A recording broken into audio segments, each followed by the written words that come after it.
News every 15 minutes, weather every 10, and sports twice an hour. Newstalk KGVO, AM 1290 and 98.3 FM. You're listening to Montana Morning with Peter Christian. One day in Missoula, 2 felony assault cases. Good morning, this is John King, filling in for Peter Christian, who's taken yet another Friday off. This newscast brought to you by Dig It Excavation, bringing 30 years of excellence to every job. For all your excavation needs, call 214-4292. Rarely a week goes by in Missoula without a number of felony partner or family member assault cases. On Wednesday, though, police dealt with 2. Police Public Information Officer Travis Welsh explains the first. Patrick Warner was arrested for a third offense, partner family member assault, after his girlfriend reported that they had had an argument inside a vehicle that escalated into a physical altercation.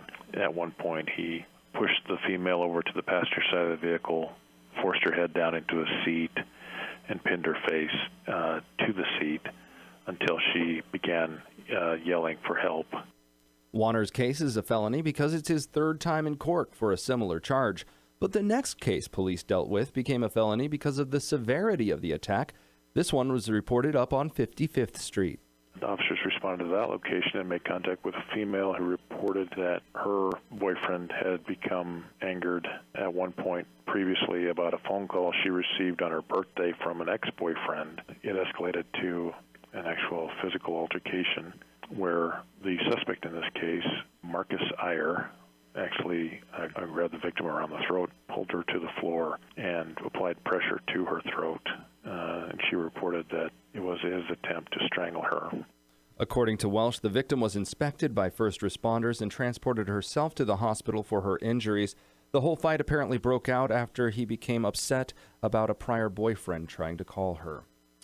Former U.S. Congressman Ryan Zinke of Montana literally took hold of the reins in his new position as U.S. Secretary of the Interior yesterday by riding a horse through D.C. to his office. Zinke quickly pushed through 2 secretarial orders, both focused on increasing hunting and fishing opportunities. The first order overturns the recent ban of lead ammunition and fish tackle that was to be used on Fish, Wildlife, and Service lands, waters, and facilities, and asked for additional review and consultation with local stakeholders. The second order sets up a board designed to expand sporting opportunities. Here's Zinke explaining the order from his new digs.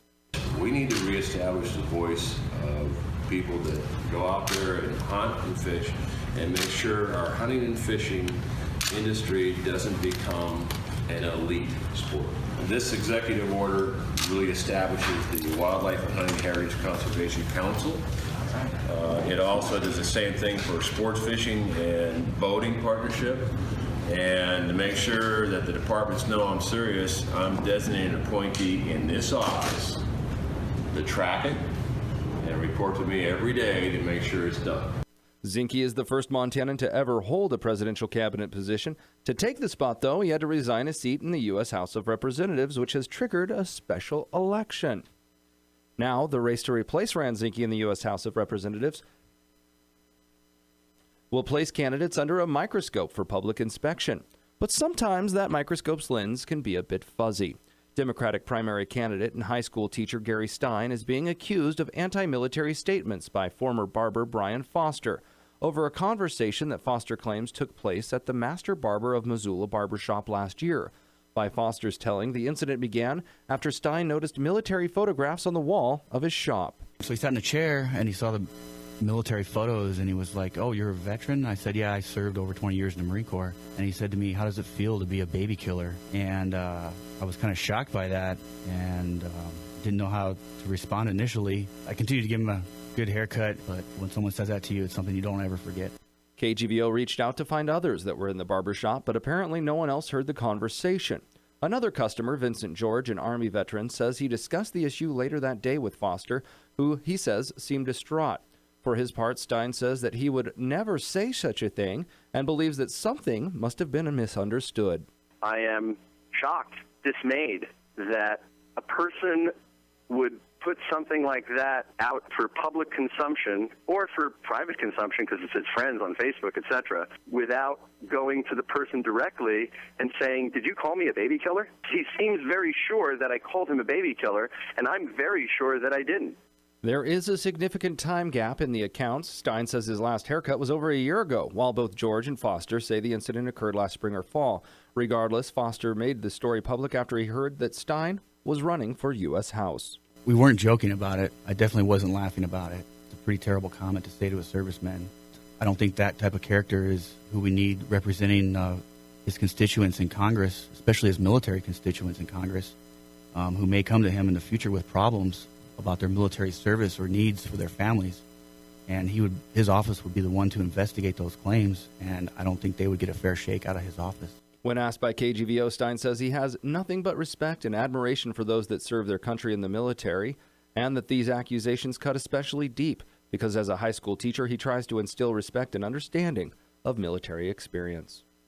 On Sunday, the Montana Democratic Party will hold their nominating convention to select a candidate for the now vacant U.S. House seat of Zinke, who resigned his seat in Congress to become the Secretary of Interior, as formerly mentioned. The nomination convention will convene at 10 a.m. on Sunday inside the ballroom of the Best Western Premier Great Northern Hotel, located on Great Northern Boulevard in Helena. Delegates will check in starting at 8:30 a.m. Officials say the convention is open to the public. However, no one's going to be allowed to enter the convention without proper credentials. 9 men and women have announced their intention to run for the nomination. They include Amanda Curtis, John Meyer, Kelly McCarthy, Link Nymark, Rob Quist, Gary Stein, Tom Wada, and Dan West. Republicans will select their candidate on Monday. In the running there, former gubernatorial candidate Greg Gianforte, former GOP chairman Ken Miller, Senator Ed Buttrey of Great Falls, Dean Rabine of Missoula, Representative Carl Glimm, and former legislator Ed Walker. Today is the deadline for the candidates to register. I think it's by 6 this afternoon. Yesterday, Samuel Pascal Redfern of Missoula also entered the race, while Drew Turiano withdrew. The general election will be held on May 25th.